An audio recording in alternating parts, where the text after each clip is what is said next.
What if I told you a sitting U.S. Congresswoman just had her seat erased? Not by an election, not because of a scandal, and not even by a vote from her peers, but by a map? That's exactly what's unfolding in Texas, where Democratic Representative Jasmine Crockett's political future is in jeopardy after Republicans redrew the congressional lines in a move that effectively pushed her out of her own district. Now she's fighting for survival in a system where the real battle isn't fought with campaign ads or debates. It's fought with red ink, census data, and pure political calculation. Crockett has represented Texas's 30th congressional district since January 2023. Her district traditionally covers large portions of Dallas County, with some sections reaching into Tarrant County. It's a Democratic stronghold, majority black, and fiercely loyal, the kind of seat you'd assume is safe from political upheaval. But things changed.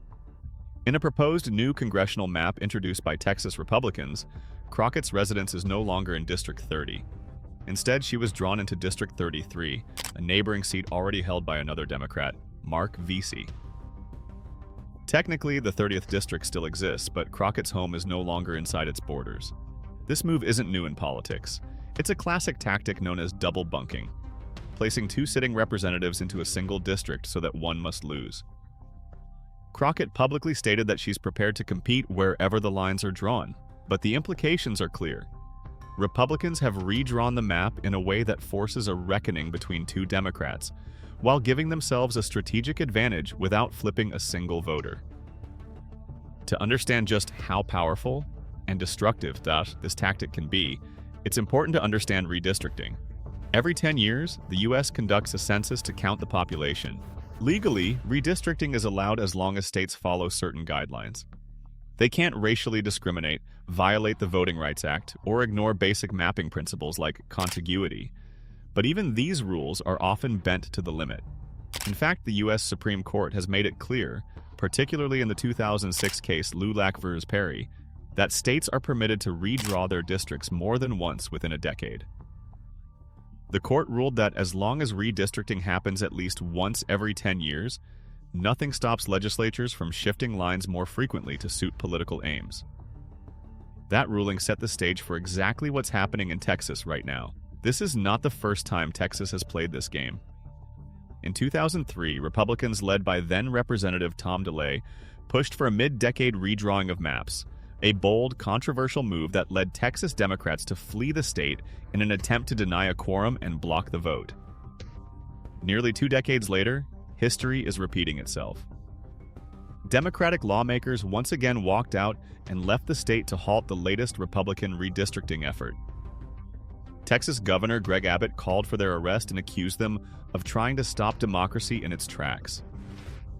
While dramatic, the tactic ultimately failed to stop the process, and Republicans continued reshaping the districts to consolidate their power. What makes the situation even more politically charged is the fierce backlash from Democrats outside of Texas. Figures like California Governor Gavin Newsom and Illinois Governor J.B. Pritzker quickly condemned the move and called it a threat to democracy. Newsom claimed his party would fight fire with fire, and Pritzker called it cheating. However, their outrage lacks standing when you look closer at their own states. Because while Texas Republicans may seem ruthless, Democrats have long done the same, and arguable, worse, in the blue-dominated territories they control. California is often lauded for using an independent redistricting commission, but many watchdogs suggest the process is still quietly influenced by powerful Democratic groups. In the latest House elections, despite Donald Trump winning nearly 40% of the vote in California, Republicans only walked away with about 17% of the congressional seats. 9 out of 52? That doesn't reflect voters, it reflects control. Illinois is even more extreme. Though Republicans regularly gain more than 40% of the vote in state and federal elections, they hold only 3 of the state's 17 congressional seats. Based on presidential voting patterns, Republicans should be holding roughly 8 seats. Nonpartisan groups like Common Cause and the Princeton Gerrymandering Project have given both California and Illinois an F for map fairness. Yet these governors, who benefit politically from these distorted maps, are now condemning Texas for doing something similar. Data analytics paint an even more troubling picture of nationwide gerrymandering from both sides. If we were to allocate congressional seats purely based on presidential voting patterns in 2020, the current House makeup would look very different. Democrats would lose several seats in California and Illinois. Republicans would lose seats in Texas, Florida, and North Carolina. Overall, Republicans would gain about 4 net seats in that hypothetical model, which suggests Democrats have actually been benefiting more from gerrymandering in key states than Republicans have in theirs. So when Democratic leaders protest the Texas maps as outrageous and unfair, they're essentially saying do as we say, not as we do. In raw numbers, California would shift from 43 Democrat seats to around 31, giving Republicans a fair share of 21 seats. Illinois would go from 14 Democrat seats to around 9, with Republicans picking up several. Meanwhile, Texas Republicans might drop from 25 to around 22 seats if their map reflected their presidential vote share. Florida would likely see Democrats gain about 4 seats. In short, both parties benefit from redistricting when they control the process. It's not about justice, it's about control. And while both call the other's versions a threat to democracy, they're really just upset they're not the ones in charge. If you scroll through the online reactions to this story, particularly in the YouTube comment sections covering it, it becomes clear that average Americans are tired of the hypocrisy. The most popular sentiment isn't outrage over Crockett being bumped. It's anger that either side pretends to stand for fairness. Comments like, Democrats are furious only because they're losing at their own game, or gerrymandering's only a problem when the other side does it, have received thousands of upvotes. There's even mockery directed at Crockett herself, with some suggesting that she's considered an embarrassment even to her own party, and that eliminating her seat might be a feature, not a bug. More serious reactions point out the fundamental unfairness of how districts are drawn nationwide. Many commenters express support for drastic reforms, like nonpartisan redistricting commissions, algorithmic line drawing, or even Supreme Court intervention to set uniform national standards. Others object to non-citizens being counted in the census for representation, arguing it dilutes the power of voters. Some lean right, others left, but the through line is clear. The system seems broken and manipulated by both parties. Now, what happens next to Jasmine Crockett? That depends on whether the new maps are finalized without legal challenge. If they are, she may have no choice but to run against Mark Vesey in a primary.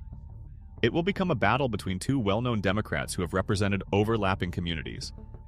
One of them will have to go. That's the hidden brutality of redistricting. It reshuffles the political deck without a single voter asking for it.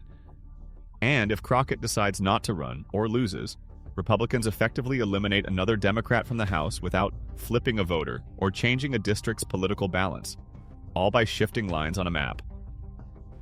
Zooming out, this single case illustrates the deeper rot at the core of American electoral politics. Gerrymandering is death by 1,000 lines, a silent legal manipulation that destroys voter influence while preserving political power. It disconnects representatives from real accountability because they're locked into safely drawn districts where competition is minimal and voter voices are drowned out. Safe seats mean voter apathy, more extreme candidates, and deeper polarization. While the focus here is on Crockett, Texas, and red state politics, the uncomfortable truth is that this isn't just a Texas problem. It's everywhere. It's systemic. Democrats rigged the system in one direction for decade. Now Republicans have matched, and in some cases exceeded their tactics. And when the media focuses only on the latest outrage without context, it fuels a narrative that misses the point. The tool itself is broken, and both parties have refused to fix it. There are solutions. Nonpartisan redraw commissions, universal standards, even AI-generated maps based on compactness and fairness. But these ideas rarely gain traction because they would require both parties to surrender power. Until voters demand it loudly and consistently, the cycle will repeat. First one side cheats, then the other. Then they accuse each other, ignore their own past, and call it patriotism. Jasmine Crockett's district may be gone, but the deeper story is still here. And until we fix redistricting, fix representation itself, No map can draw us back to a democracy that truly reflects the people it serves.